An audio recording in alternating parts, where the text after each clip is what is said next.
Baik Jonathan, kita teruskan dengan karangan kamu. Sukan air ialah jenis aktiviti rekreasi dan sukan yang memerlukan ketangkasan dan tenaga untuk bersukan di kawasan perairan.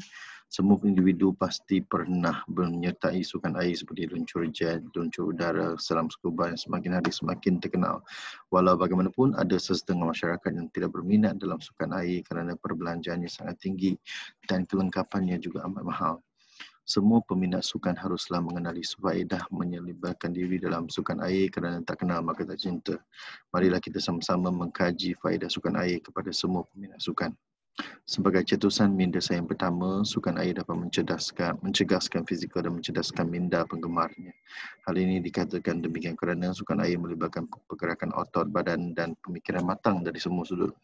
Sebagai contohnya, seseorang yang aktif menyertai acara sukan luncur udara dan sukan luncur angin mesti mempunyai stamina yang tinggi dan bijak menyusun strategi ilmu angin. Kesannya, bukan sahaja seseorang penggemar sukan air lah. Okay. Seseorang penggemar sukan air bukan saja dapat meningkatkan ilmu, malahan memperluas. Okay. Hanya boleh guna untuk adjektif saja kan, memperluas pengalamannya. Seorang juga dapat membaca buku berkaitan dengan sukan air untuk menambahkan ilmu pengetahuan. Ilmunya tentang, bukan terhadap mesti benda hidup biasanya.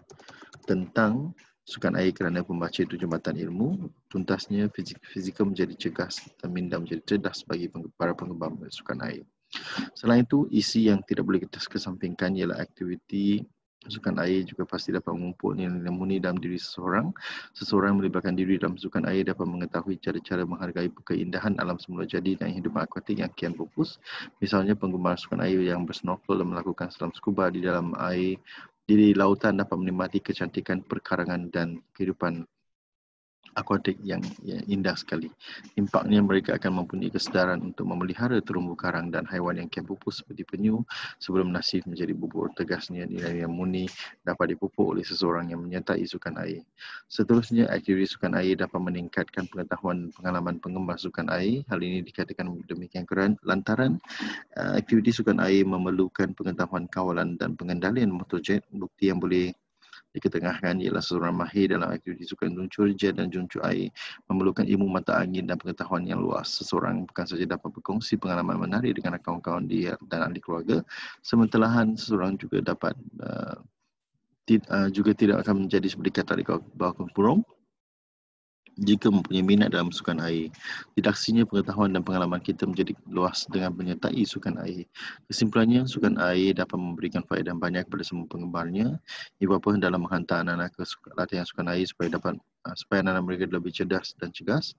Kementerian Belia dan Sukan juga dalam mengadakan pelbagai program untuk mempopularkannya supaya lebih ramai rakyat Malaysia aktif menyertai sukan bertemakan aktiviti bertemakan sukan air. Dengan berbuat demikian, negara akan dapat membentuk rakyat yang lebih sihat dan bebas daripada pelbagai tekanan.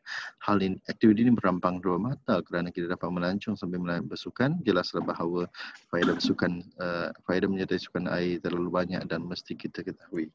Syabas saya ucapkan, cuba berikan 28/30 markah. Kalau boleh, kamu masukkanlah unsur-unsur fakta berkaitan dengan sukan air jika kamu mampu dalam masa pencarian maklumat itulah.